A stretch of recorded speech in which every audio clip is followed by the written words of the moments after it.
امریکی صدر Donald Trump کے دورہ مشرق وسطیٰ کے دوران جہاں ان کی جانب سے کیے گئے تاریخی معاہدے خبروں کی زینت بن رہے ہیں، وہیں اس دوران ان کے شاہانہ استقبال پر بھی بات ہو رہی ہے۔ سعودی عرب سے شروع ہونے والے ان کے دورے میں پہلے ان کا سفید عربی گھوڑوں سے استقبال کیا گیا اور مقبول جامنی قالین بچھایا گیا۔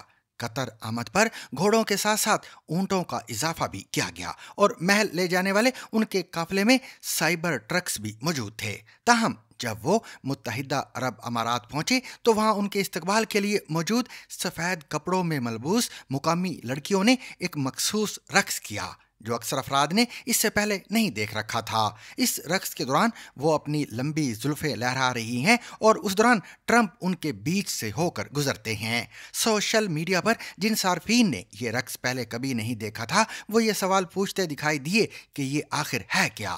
تاہم پاکستان میں اس حوالے سے یہ تنقید سامنے آئی کہ کسی اسلامی ملک میں اس طرح کی پرفارمنس کیوں دی جا رہی ہے۔